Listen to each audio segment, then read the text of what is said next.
नमस्कार बच्चों, उम्मीद है आप एकदम स्वस्थ होंगे और कुछ ना कुछ नया और क्रिएटिव ज़रूर कर रहे होंगे।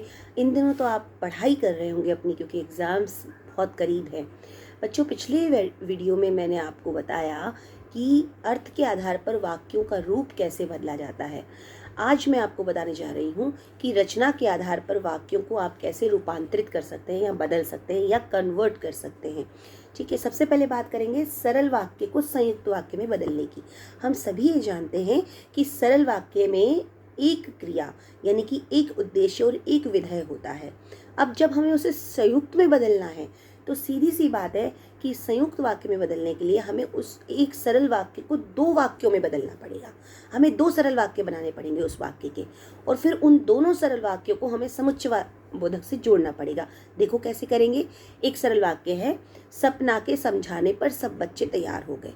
ये सरल वाक्य है क्योंकि इसमें मुख्य क्रिया है तैयार हो गए।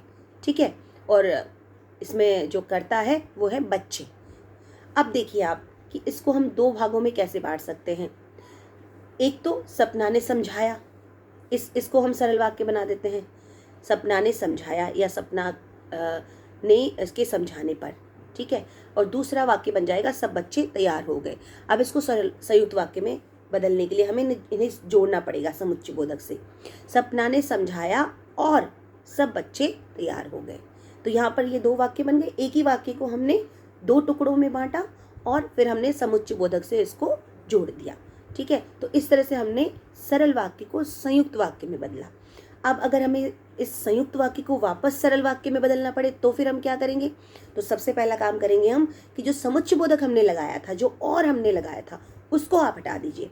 और हटाने के बाद जो दो वाक्य आपके पास हैं, सपना ने समझाया और सब बच्चे तैयार हो गए, ये दो वाक्य हैं। तो और को हटाने के बाद आपके पास वाक्य बचेंगे, सपना ने समझाया और दूसरा वाक्य बचेगा सब बच्चे तैयार हो गए।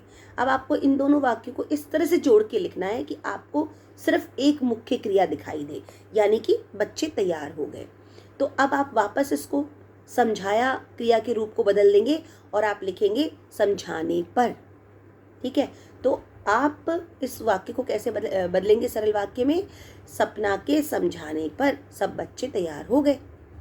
यहाँ पर मुख्य क्रिया एक ही निकल करके आ गई, तैयार हो गए। ठीक है, तो इस तरह से आप संयुक्त वाक्य को सरल वाक्य में बदल सकते हैं और सरल वाक्य को संयुक्त वाक्य में बदल सकते हैं। मैं एक और उदाहरण बताना चाहूँगी कि मैं पुस्तक पढ़कर बाजार चली गई। यहाँ पर आप देखिए कि मुख्य क्रिया है चली गई, लेकिन उससे पहले मैं यानी कि जिसने पुस्तक पढ़ी उसने एक काम और किया। जाने से पहले एक काम क्या किया, पुस्तक पढ़ी। तो पुस्तक पढ़कर चली गई, यहाँ पर पढ़कर जो है वो पूर्वकालिक क्रिया है। ये भी क्रिया है लेकिन ये पूर्वकालिक क्रिया है। तो जब पूर्वकालिक क्रिया किसी वाक्य में आती है तो उसका इतना महत्व नहीं रहता। महत्व किसका होता है, मुख्य क्रिया का होता है। यानी कि चली गई, इस वाक्य में मुख्य क्रिया है चली गई, तो इसलिए ये पूरा का पूरा वाक्य क्या कहलाएगा, सरल वाक्य कहलाएगा, क्योंकि इसमें एक मुख्य क्रिया है। पूर्वकालिक क्रिया जुड़ी हुई है लेकिन उसका महत्व नहीं है। ठीक है, अब जब हम इसे सरल से संयुक्त में बदलेंगे तो हम इसके दो वाक्य बनाएंगे। मैंने पुस्तक पढ़ी, ठीक है, और मैं बाजार चली गई। इन दोनों वाक्यों को फिर हमें जोड़ना है समुच्चय बोधक से। तो और का इस्तेमाल कर लीजिए आप। ठीक है, आप इसको कैसे लिखेंगे, मैंने पुस्तक पढ़ी और बाजार चली गई। अब इसमें दोबारा मैं लिखने की ज़रूरत नहीं है क्योंकि एक ही शब्द का दो बार इस्तेमाल नहीं करना है। तो इस तरह से आप सरल वाक्य को संयुक्त वाक्य में बदल सकते हैं। अब हम बात करेंगे सरल वाक्य को मिश्रित वाक्य में कैसे बदला जाए। ठीक है, चूंकि हम ये जान चुके हैं कि सरल वाक्य में एक क्रिया होती है और अगर उसके साथ कोई दूसरी क्रिया आ भी रही है मुख्य क्रिया के से पहले, तो वो या तो वो पूर्वकालिक क्रिया होगी या उसका रूप इस तरह से हमें लिखना पड़ेगा कि उसका कोई प्रभाव या कोई महत्व ना रहे।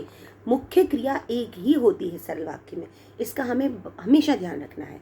अब हमें बनाना है इसका मिश्रित वाक्य, यानी कि उस सरल वाक्य को ब्रेक करके हमें इस तरह से लिखना पड़ेगा कि उसमें एक तो पूर्ण वाक्य हो और एक दूसरा जो है डिपेंडेंट सब सेंटेंस हो।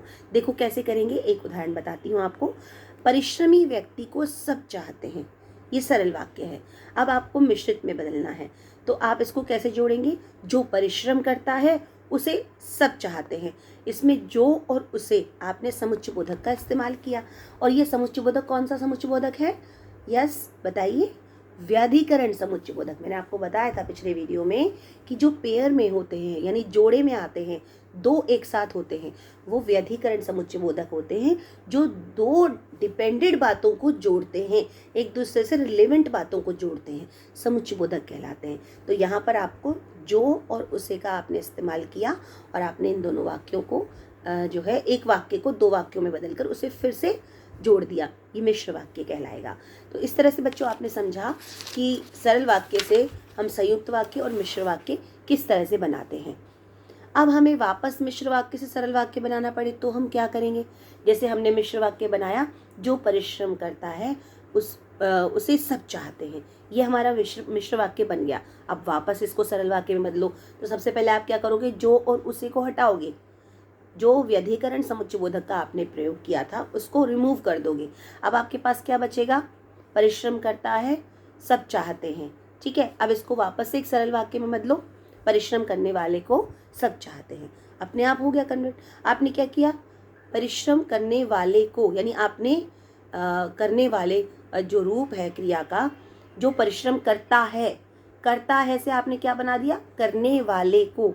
तो इस तरह से आपको छोटी छोटी इन बातों का ध्यान रखना है कि कहाँ आपको किन चीज़ों को चेंज करना है, और इस तरह से आप इनको कन्वर्ट कर सकते हैं। अब हम आपको बताने जा रहे हैं मिश्र वाक्य को हम संयुक्त वाक्य में कैसे बदलें। मिश्र वाक्य आप समझ ही गए कि एक वाक्य दूसरे पर डिपेंड होता है और इसमें हम व्याधिकरण समुच्चय बोधक का प्रयोग करते हैं। जैसे मैं आपको अब इसका एग्जाम्पल बता रही हूँ कि मिश्र वाक्य को हम संयुक्त वाक्य में कैसे बदलें। सुनिएगा, मैंने एक उद्यान देखा जो बहुत ही सुंदर था। ठीक है, मैंने एक उद्यान देखा जो बहुत ही सुंदर था, ये मिश्र वाक्य है। एक उद्यान देखा और दूसरे वाक्य में उसकी पूरी बात कंप्लीट हुई है, वो बहुत सुंदर था। जो से हमने इसको जोड़ा। ठीक है, यहाँ पर हमने पेयर वाला व्याधिकरण समुच्चय बोधक का प्रयोग नहीं किया, लेकिन यहाँ पर एक बात दूसरी बात पर डिपेंड कर रही है। यानी उसने जो उद्यान देखा वो सुंदर था, जब तक हम पूरी बात नहीं कहेंगे तब तक उस व्यक्ति की बात कंप्लीट नहीं होगी, इसलिए ये मिश्र वाक्य है। अब आपको इसको संयुक्त में बदलना है, तो आप क्या करेंगे? सबसे पहले इसके दो अलग अलग वाक्य बनाएंगे जिसमें दो अलग अलग क्रियाएं होंगी। जैसे मैंने एक उद्यान देखा, ये एक सरल वाक्य बन गया। दूसरा सरल वाक्य, उद्यान बहुत सुंदर था, दूसरा सरल वाक्य बन गया। अब आप इसको जोड़ दीजिए। किससे जोड़ेंगे? समुच्चय बोधक से। कौन से समुच्चय बोधक से? समानाधिकरण समुच्चय बोधक से, जैसे और। ठीक है, अब आप और को जोड़ करके वाक्य को फिर से लिखिए। मैंने एक उद्यान देखा और वह बहुत सुंदर था। मिश्र वाक्य में क्या था? मैंने एक उद्यान देखा जो बहुत सुंदर था। यहाँ पर हमने लिखा मैंने एक उद्यान देखा और वह बहुत सुंदर था। यहाँ पर दोनों वाक्यों की संरचना देखिए आप। जब हम पहले वाले वाक्य में जो का प्रयोग कर रहे हैं तो हम कह रहे हैं कि एक बात दूसरे पर डिपेंड है, यानी कि उद्यान देखा जो बहुत सुंदर था। कौन सा उद्यान देखा? जो सुंदर था। ठीक है, जब तक हम दोनों बातों को नहीं कहेंगे हमारी बात कंप्लीट नहीं हो सकती। तो एक वाक्य दूसरे पर डिपेंड है, लेकिन जब संयुक्त वाक्य हम बोल रहे हैं मैंने एक उद्यान देखा और वह बहुत सुंदर था, अगर हम दूसरी बात ना भी बोले तब भी हमारा काम चल जाएगा। मैंने एक उद्यान देखा, एक सरल वाक्य बन गया, विधानवाचक वाक्य बन गया, और दूसरा वाक्य भी अलग है, वह बहुत सुंदर था, उद्यान बहुत सुंदर था। ठीक है, तो उसमें भी आपने एक पूरा सरल वाक्य का प्रयोग किया। लेकिन जब हम दो बातों को एक साथ जोड़ देते हैं, दो सरल वाक्य को एक साथ जोड़ देते हैं, तो हम संयुक्त वाक्य में उसको बदल देते हैं। तो इस तरह से मिश्र वाक्य को संयुक्त वाक्य में बदला जा सकता है। अब मैं आपको बताने जा रही हूँ संयुक्त वाक्य को सरल में कैसे बदलें। यानी दो वाक्य जो समुच्चय बोधक से जुड़े हुए हैं उसको एक वाक्य कैसे बनाया जाए जिसमें कि एक मुख्य क्रिया हो। ठीक है, तो अब देखिए हम कैसे करते हैं। हम इसके लिए हमें देखना पड़ेगा कि एक एग्जाम्पल है, आंधी आई और सारे आम झड़ गए।